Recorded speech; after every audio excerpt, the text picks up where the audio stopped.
Heba, my apologies. I'll have to just move away for a second and go back to Beirut. That is the live picture right now from Dahiyeh. That is the southern suburb of Beirut, where about 30 minutes or so, the Israelis issued a warning to a facility in Dahiyeh to evacuate. And about 10 minutes ago, there was a second warning shot that was fired at the facility. And now it seems, according to these live pictures, that is the hit. The Israelis have targeted a location in Dahiyeh in the southern suburb of Beirut. So that is a live picture. Once again, huge plumes of smoke coming from the Lebanese capital. Let me cross over to Ali Hashem, our correspondent, with us once again in the studio. Ali, so a massive, what looks like a massive explosion in Beirut. Yeah, this is the strike probably. Yeah. We saw a couple of drone strikes and now the massive airstrike on the target Israel warned. Of course, after this, there's going to be a whole block destroyed or unlivable, just like we saw in the past incidents. Several families, aside from what, because the picture is Hezbollah, Israel, but there's another side for the story, which is the families living there. Right. Hundreds of people living in that block that are going to sleep today without houses, without homes, and without knowing what's going to be next. Because if this situation, whereas Israel is warning without pretexts, without anything, and just choosing targets to hit continues, then Lebanon is in front of a situation that's even worse than the 90s situation and the 80s. Because I remember in the 90s, Israel rarely struck Beirut, rarely targeted Beirut or Beirut's southern suburb. The war or the confrontation or whatever was going on was happening in the south. Now things are becoming different, and we're seeing Israel taking hits, taking targets inside the southern suburb. And this is going to create a lot of pressure, not only on the Lebanese government from Israel, but also on Hezbollah from its own environment and its own supporters. In a way or another, Hezbollah has been building a narrative for the past, let me say, 30 years, that they are kind of maintaining a kind of a deterrence with Israel, and they're protecting the country.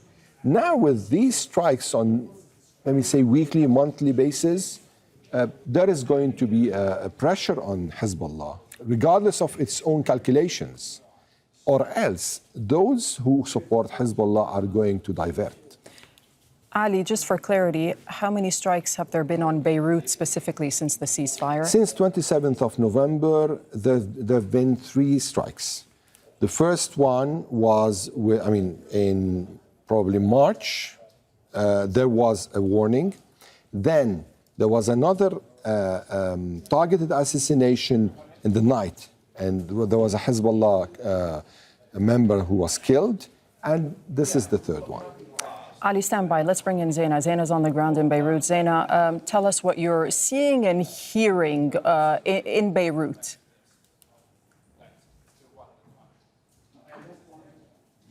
Zeina, can you hear me?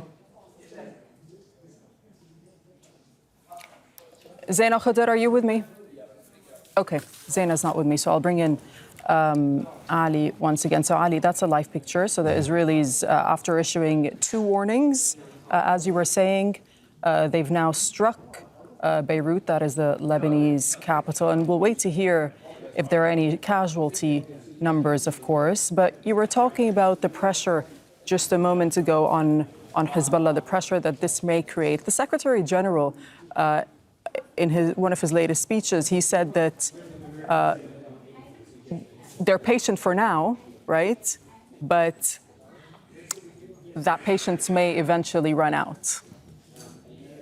How do we expect the Hezbollah to respond? What do we expect the group to say? I don't see that Hezbollah has the decision right now to respond, or even the capability logistically to go into such a situation, into a confrontation. Because the Israelis are, let me say, escalating their threats. But if Hezbollah is under pressure from its own environment to respond, and there is a threat that Hezbollah will lose part of its supporter base, then Hezbollah probably is going to move. Not because they want to, but because there is a bigger threat. Because Hezbollah will cease to exist if they do not have, if they're not meeting their, let me say, their promise to their own supporters. But at the same time, we're seeing the whole region. I mean, it's in a different situation. We're seeing the Lebanese government insisting now on disarming Hezbollah. And that's kind of a mandate that the government promised to meet. The Lebanese president is trying to kind of balance the situation, whereas keeping roots with Hezbollah, keeping links with Hezbollah, and at the same time, giving the international community assurances that there's going to be a solution. So it's very complicated. Whether Hezbollah can really respond, that's actually a very big question, given the fact that any war, if Israel is going to be met with retaliation from Hezbollah, Israel is warning that there's going to be another war. And if there is another war, Hezbollah's route through Syria is closed. There's no more weapons coming through Syria. There's no more money coming through Syria. And you know, money and weapons are very important for a group in order to continue its fight. Ali, stand by for a moment. We'll bring in Zeina Khodr. Zeina, you're joining us from Beirut. Can you tell us what you're seeing and you're hearing on the ground right now?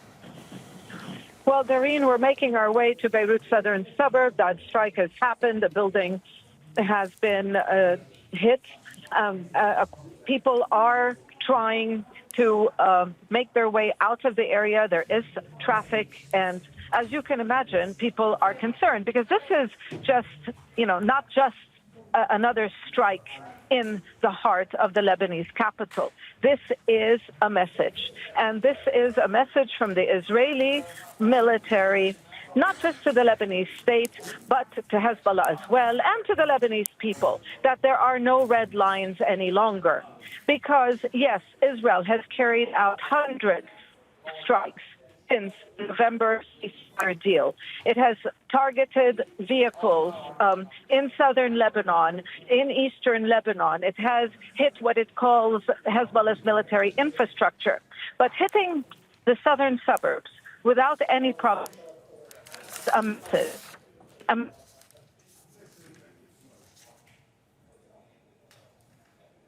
Okay, so people are concerned.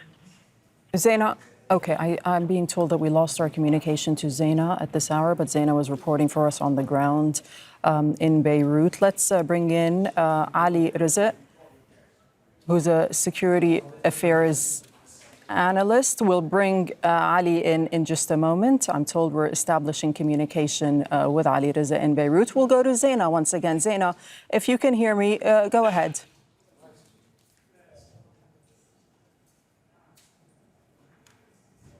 Okay, my apologies. There are obviously communication issues happening with Lebanon at this hour because of the Israeli strike. You're watching the live footage on your screen right now where the Israelis just a short time ago struck a facility, we believe, in Dahiyeh. That's the southern suburb of Beirut. That's a live footage right now. The Israeli army had issued an evacuation order just about an hour ago to residents in the area, telling them that they were going to strike in Dahiyeh, and then they struck 2 warning shots, in fact. And then here is the hit that ultimately happened just a short time ago. Ali Hashem, what are you hearing at this hour about the possible the fallout from this? Are you getting any numbers on whether there have been any casualties? Well, it's clear that there are no casualties till the moment. Mm-hmm. This is what I'm hearing. Second thing is that we need to know what was really targeted, because there have been several reports with respect to the target, whether it's a building or it's a tent used for religious processions. We're still waiting to see a picture close to where the attack happened. But for now, this has gone, it happened, and everyone's waiting to see what's going to be next. what's going to be next from the Lebanese government, what's going to be next from Hezbollah, and what's going to be next from the Israelis, and whether there are going to be any more warnings. Because when they did the first hits back a month and a half ago, the Israelis actually also attacked several areas. And we've seen over the past weeks attacks in Tyre, attacks in Sidon. There was an assassination in Sidon. So attacks in several areas around Lebanon. And that gives you an indication how much this new situation is putting Lebanon as a state, Lebanon as a whole geography under Israeli fire. Okay, Ali, stand by for a moment. We're going to cross over to Beirut, and we're going to speak to Ali Rizk, who's a security affairs analyst, joining us from Beirut. Ali Rizk, just give me your initial thoughts to this development. Well, I think that now we were saying before that this is an unprovoked attack because previously Israel had cited reasons. There were rockets which were launched from South Lebanon towards the Israeli side. Israel used that as a pretext. This time there wasn't a pretext. But I don't think this necessarily means that what happened just now is a game changer. This remains the same kind of tempo of operations, meaning a surgical pinpoint strike. So it's not necessarily that big development which is going to lead to the collapse of the ceasefire or will necessarily lead to these dramatic repercussions. I think that for the time being, the situation will remain beneath a certain threshold. And as I was saying earlier, I believe that this is an attempt to put pressure on Hezbollah, but more importantly, to put pressure on the Lebanese state and on President Joseph Aoun, who has been accused by domestic rivals, who's been accused by Israel in particular, of being too lenient with Hezbollah, of bowing down to Hezbollah or allowing Hezbollah to stall the situation. So I believe that is at least one of the Israeli plans to put more pressure on this Lebanese leadership in order to make it take a more confrontational stance towards the Lebanese movement, towards Hezbollah. I don't think that's going to succeed. I think that President Aoun is going to continue with his usual approach of calling for a national dialogue, to reach a national defense strategy. But it does, further intensify the situation. It does put the Lebanese state as well in a rather difficult corner. Importantly, Sheikh Naim Qasim, the Secretary General of Hezbollah, he did say to the Lebanese state, to the Lebanese leaders, that you want us to give, but you don't want to give us anything in return. So he was accusing indirectly even President Joseph Aoun, I think, of not doing enough to put pressure on the Israeli side, both to stop its escalations and to withdraw from Lebanese territories. Right. So I think that the state in particular is in a very, very difficult dilemma in the midst of these developments. But has the state gone far enough for you in calling out these repeated Israeli violations? What we're seeing right now on our screen is a hit, obviously, on Beirut, Lebanon's capital, but there are pretty much regular violations that take place in the south of the country, right? So has the government gone far enough in calling for these violations to stop? No. Simply speaking, no. I don't think that the Lebanese state has gone far enough in calling for these violations to stop. And many parties, not the Lebanese president necessarily, but many parties are focusing disproportionately on Hezbollah and its weapons and not speaking out sufficiently regarding Israeli violations. But even the president, I think, hasn't been as much outspoken as he should be regarding these Israeli violations, regarding the necessity for Israel to withdraw from these 5 points. So I think that the Lebanese state must take more action to further enhance its own reputation, to improve its own status.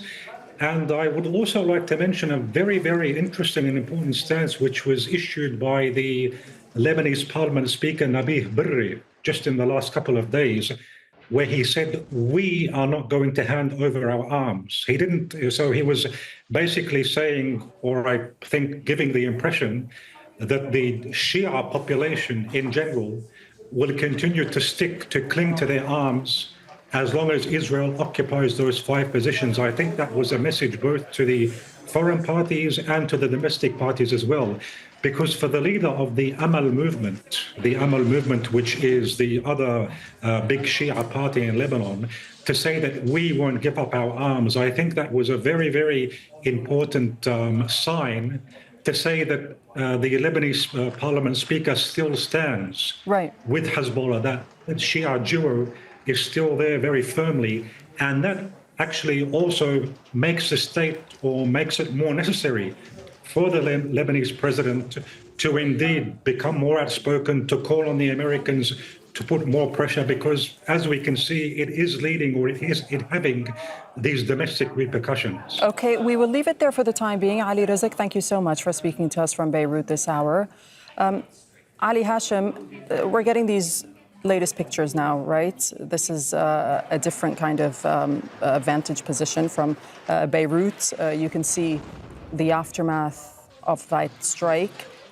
Just talk us through what you think you're seeing here, and if you know this particular area. Well, yes, of course I know this area, and what we are seeing is an Israeli airstrike with 3 missiles. 3 missiles were launched towards this place, and as I was saying, still we don't know really whether this was, because if you can see, it's as if the rockets or the fire is from somewhere very low. And we can certainly see a fire now engulfing. That's right. Yeah. So yeah, it's not just about where it was hit, it's also about the whole area that's being targeted by Israel. Now, this attack is just another level of escalation, but it's a one-sided escalation, because we're not seeing the other side responding or retaliating, or even probably today we'll hear from a statement from Hezbollah, but we do not expect more than that in the current situation and the current circumstances. And this, of course, will stress more and more the Israeli upper hand in Lebanon. This attack today is just creating a new equation. It's just stressing it once again. When you say new equation, elaborate on that. What do you mean? Well, the fact that Israel can hit anywhere in Lebanon without having to face any, price for that. Right. And this hasn't been the case for the past decades. Every time Hezbollah before the war, Hezbollah used to retaliate with missiles, with rockets, with attacks on Israel. It depends on, because we were talking about like 30, 40 years of fight between Hezbollah, or for conflict between Hezbollah and Israel. But since 6 months, 7 months till this moment, it's as if the whole conflict turned over. And it's now just Israel that's having the initiative. Hezbollah lost the initiative, at least till the moment. They do not seem to have the initiative anymore in their hand. They're under pressure from the Lebanese government, under international pressure, under, of course, their environment's pressure, because their environment, part of their environment wants to see deterrence restored.